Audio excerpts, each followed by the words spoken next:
शांति 6 मार्च 2025 बाबा के महावाक्य। मीठे बच्चे, जैसे तुम आत्माओं को यह शरीर रूपी सिंहासन मिला है, ऐसे बाप भी इस दादा के सिंहासन पर विराजमान हैं। उन्हें अपना सिंहासन नहीं। प्रश्न, जिन बच्चों को ईश्वरीय संतान की स्मृति रहती है, उनकी निशानी क्या होगी? उत्तर, उनका सच्चा लव एक बाप से होगा। ईश्वरीय संतान कभी भी लड़ेंगे झगड़ेंगे नहीं। उनकी कुदृष्टि कभी नहीं हो सकती। जब ब्रह्मा कुमार कुमारी अर्थात बहन भाई बने तो गंदी दृष्टि जा नहीं सकती। गीत छोड़ भी दे आकाश सिंहासन। ओम शांति। अब बच्चे जानते हैं, बाबा ने आकाश सिंहासन छोड़कर अब दादा के तन को अपना सिंहासन बनाया है। वह छोड़कर यहाँ आकर बैठे हैं। यह आकाश तत्व तो है जीव आत्माओं का सिंहासन। आत्माओं का सिंहासन है वह महतत्व, जहाँ तुम आत्माएं बिगर शरीर रहती थीं। जैसे आकाश में सितारे खड़े हैं ना, वैसे तुम आत्माएं भी बहुत छोटी छोटी वहाँ रहती हो। आत्मा को दिव्य दृष्टि बिगर देखा नहीं जा सकता। तुम बच्चों को अभी यह ज्ञान है। जैसे स्टार कितना छोटा है, वैसे आत्माएं भी बिंदी मिसल हैं। अब बाप ने सिंहासन तो छोड़ दिया है।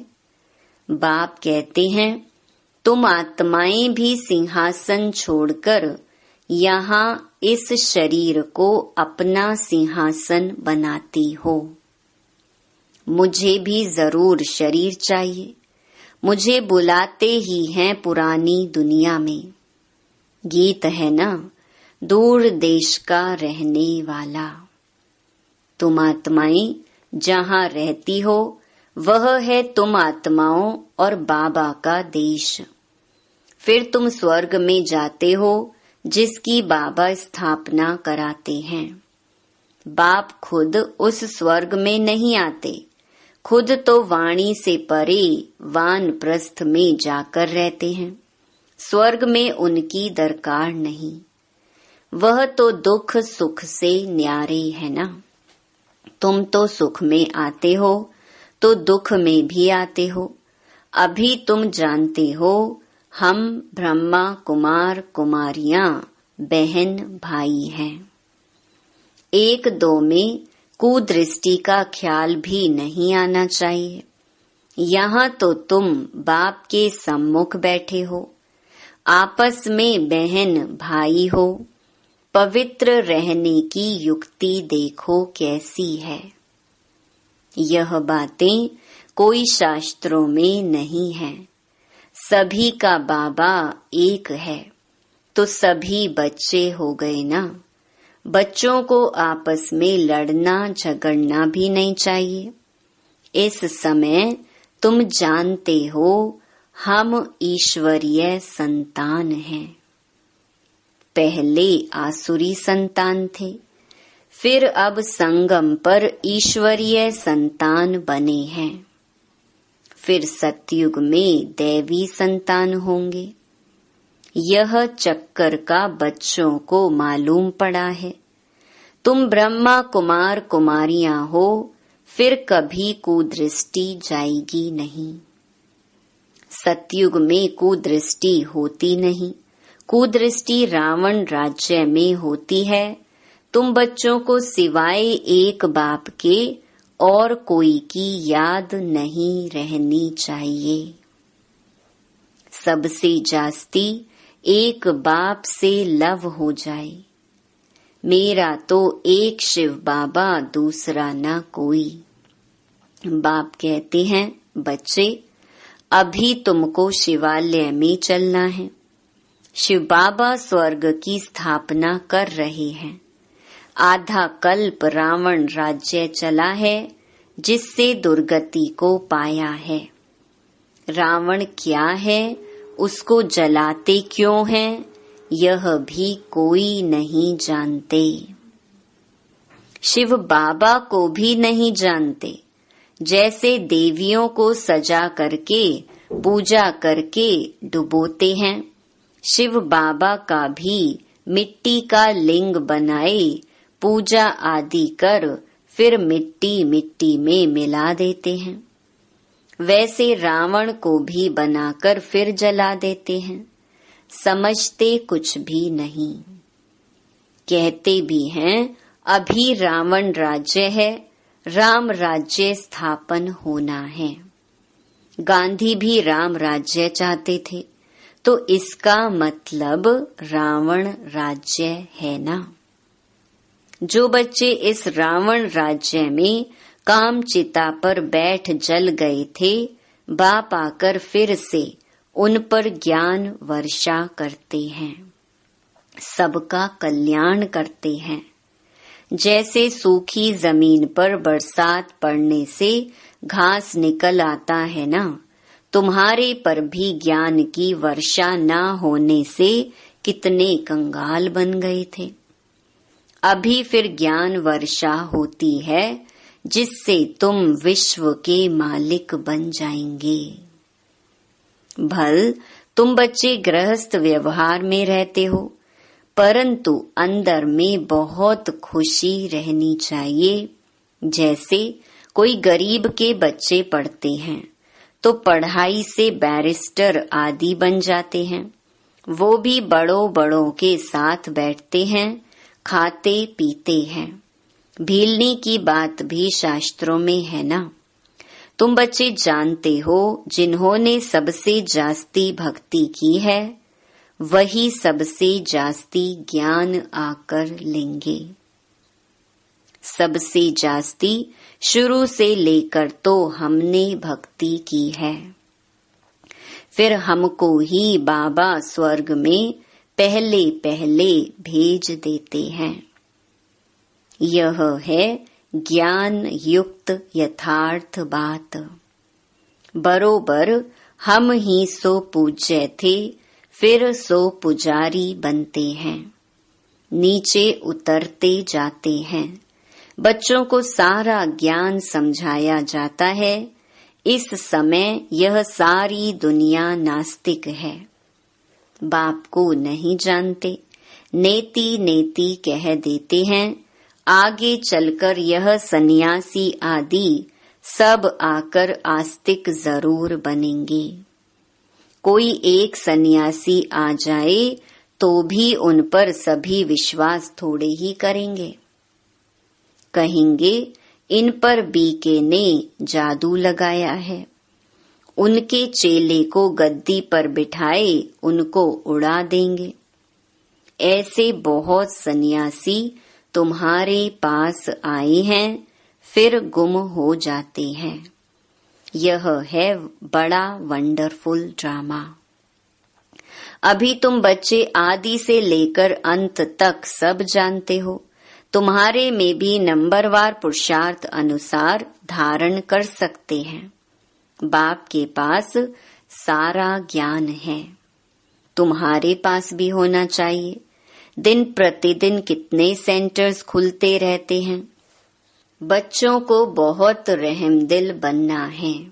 बाप कहते हैं अपने ऊपर भी रहमदिल बनो, बेरहमी नहीं बनो। अपने ऊपर रहम करना है, कैसे वह भी समझाते रहते हैं। बाप को याद कर पतित से पावन बनना है। फिर कभी पतित बनने का पुरुषार्थ नहीं करना है। दृष्टि बड़ी अच्छी चाहिए। हम ब्राह्मण ईश्वरीय संतान हैं। ईश्वर ने हमको एडॉप्ट किया है ना। अब मनुष्य से देवता बनना है। पहले सूक्ष्म वतनवासी फरिश्ता बनेंगे। अभी तुम फरिश्ते बन रहे हो। सूक्ष्म वतन का भी राज बच्चों को समझाया है। यहाँ है टॉकी, सूक्ष्म वतन में है मूवी, मूल वतन में है साइलेंस। सूक्ष्म वतन है फरिश्तों का। जैसे घोस्ट को छाया का शरीर होता है ना, आत्मा को शरीर नहीं मिलता है तो भटकती रहती है। उनको घोस्ट कहा जाता है। उनको इन आँखों से भी देख सकते हैं। यह फिर हैं सूक्ष्म वतनवासी फरिश्ते। ये सब बातें बहुत समझने की हैं। मूल वतन, सूक्ष्म वतन, स्थूल वतन, इनका तुमको ज्ञान है। चलते फिरते बुद्धि में यह सारा ज्ञान रहना चाहिए। हम असुल मूल वतन के रहवासी हैं। अभी हम वहां जाएंगे वाया सूक्ष्म वतन। बाबा सूक्ष्म वतन इस समय ही रचते हैं। पहले सूक्ष्म फिर स्थूल चाहिए। अभी यह है संगम युग। इनको ईश्वरीय युग कहेंगे, उनको दैवी युग कहेंगे। तुम बच्चों को कितनी खुशी होनी चाहिए। कुदृष्टि जाती है फिर ऊंच पद पा ना सके। अभी तुम ब्राह्मण ब्राह्मणियां हो ना, फिर घर जाने से भूल नहीं जाना चाहिए। तुम संगदोष में आकर भूल जाते हो। तुम हंस ईश्वरीय संतान हो। तुम्हारी किसी में भी आंतरिक रग नहीं जानी चाहिए। अगर रग जाती है तो कहेंगे मोह की बंदरी। तुम्हारा धंधा ही है सबको पावन बनाना। तुम हो विश्व को स्वर्ग बनाने वाले। कहाँ वह रावण की आसुरी संतान, कहाँ तुम ईश्वरीय संतान। तुम बच्चों को अपनी अवस्था एकरस बनाने के लिए सब कुछ देखते हुए जैसे कि देखते ही नहीं है, यह अभ्यास करना है। इसमें बुद्धि को एकरस रखना हिम्मत की बात है। परफेक्ट होने में मेहनत लगती है। संपूर्ण बनने में टाइम चाहिए। जब कर्मातीत अवस्था हो तब वह दृष्टि बैठे। तब तक कुछ न कुछ खींच होती रहेगी। इसमें बिल्कुल उपराम होना पड़ता है। लाइन क्लियर चाहिए। देखते हुए जैसे तुम देखते ही नहीं हो। ऐसा अभ्यास जिसका होगा वही ऊंच पद पाएंगे। अभी वह अवस्था थोड़ी ही है। सन्यासी तो इन बातों को समझते भी नहीं हैं। यहाँ तो बड़ी मेहनत लगती है। तुम जानते हो हम भी इस पुरानी दुनिया का सन्यास कर बैठे हैं। बस हमको तो अब स्वीट साइलेंस होम में जाना है। और कोई की बुद्धि में नहीं है जितना तुम्हारी बुद्धि में है। तुम ही जानते हो अब वापस जाना है। शिव भगवानुवाच भी है। वह पतित पावन लिबरेटर गाइड है। कृष्ण कोई गाइड नहीं। इस समय तुम भी सबको रास्ता बताना सीखते हो। इसीलिए तुम्हारा नाम पांडव रखा है। तुम पांडवों की सेना है। अभी तुम देही अभिमानी बने हो। जानते हो अब वापस जाना है। यह पुराना शरीर छोड़ना है। सर्प का मिसाल, भ्रमरी का मिसाल, ये सब हैं तुम्हारे इस समय की। तुम अभी प्रैक्टिकल में हो। वह तो यह धंधा कर ना सके तुम जानते हो यह कब्रिस्तान है, अब फिर परिस्तान बनना है। तुम्हारे लिए सब दिन लकी हैं, तुम बच्चे सदैव लकी हो।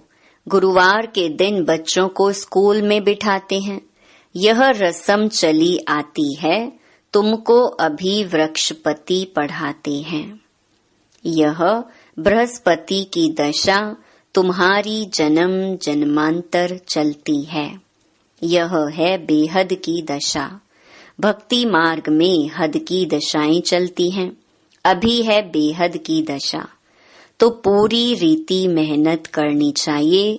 लक्ष्मी नारायण कोई एक तो नहीं है ना, उन्हों की तो डिनाइस्टी होगी ना, जरूर बहुत राज्य करते होंगे। लक्ष्मी नारायण की सूर्यवंशी डिनाइस्टी का राज्य चला है। यह बातें भी तुम्हारी बुद्धि में हैं। तुम बच्चों को यह भी साक्षात्कार हुआ है कि कैसे राज तिलक देते हैं। सूर्यवंशी फिर चंद्रवंशी को कैसे राज्य देते हैं। माँ बाप बच्चे का पांव धोकर राज तिलक देते हैं, राज्य भाग्य देते हैं। यह साक्षात्कार आदि सब ड्रामा में नूंद है। इससे तुम बच्चों को मूंझने की दरकार नहीं है। तुम बाप को याद करो, स्वदर्शन चक्रधारी बनो और दूसरों को भी बनाओ। तुम हो ब्रह्मा मुख वंशावली, स्वदर्शन चक्रधारी सच्चे ब्राह्मण।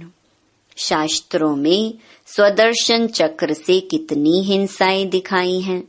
अभी बाप तुम बच्चों को सच्ची गीता सुनाते हैं, वह तो कंठ कर लेनी चाहिए।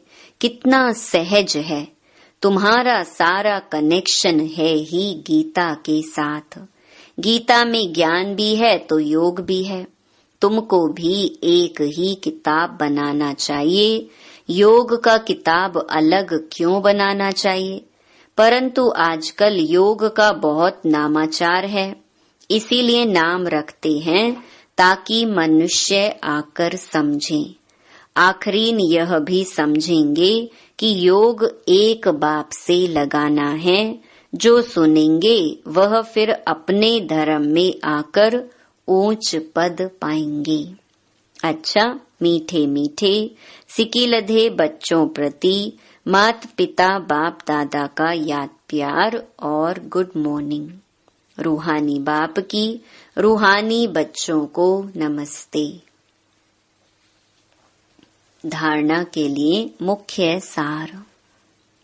पहला, अपने ऊपर आपे ही रहम करना है।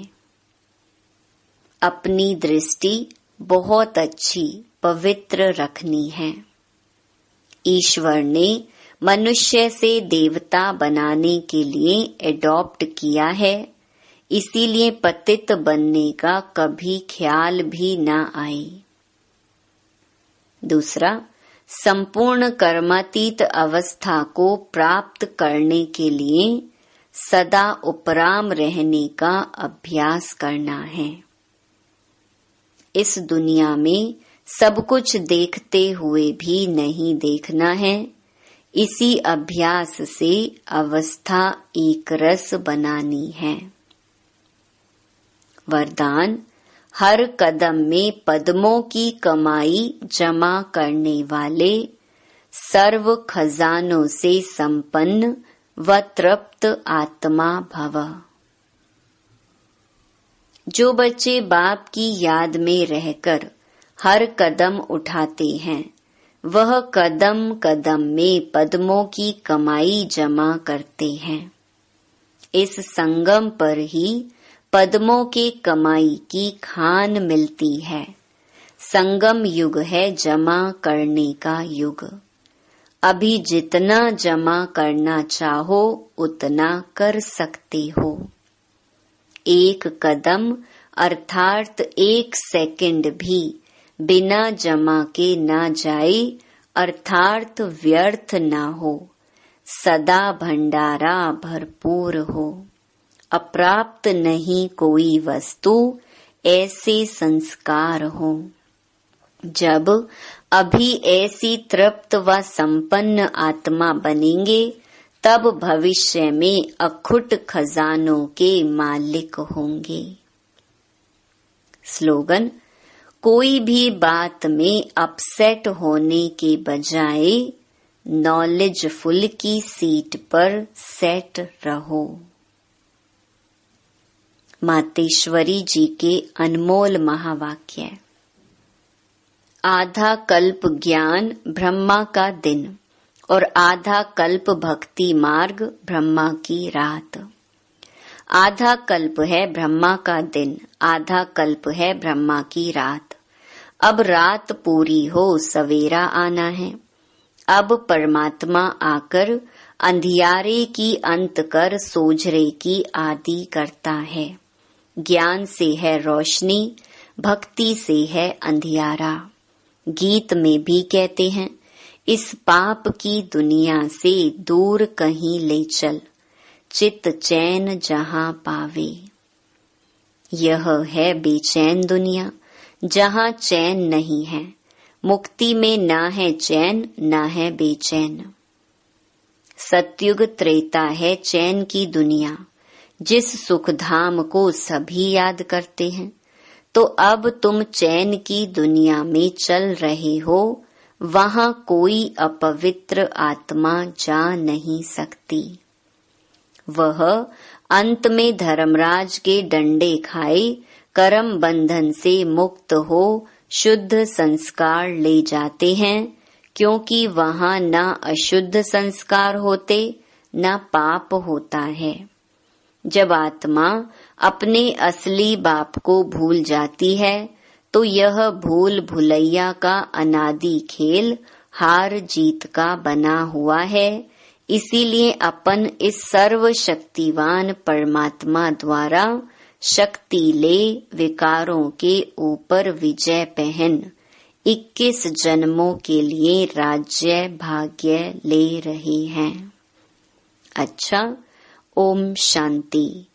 अव्यक्त इशारे सत्यता और सभ्यता रूपी कल्चर को अपनाओ। आपके बोल में स्नेह भी हो, मधुरता और महानता भी हो, सत्यता भी हो, लेकिन स्वरूप की नम्रता भी हो। निर्भय होकर अथॉरिटी से बोलो, लेकिन बोल मर्यादा के अंदर हो। दोनों बातों का बैलेंस हो।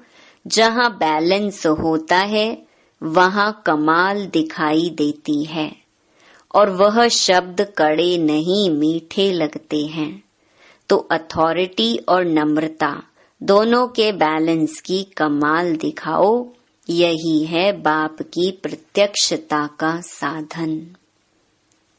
ओम शांति।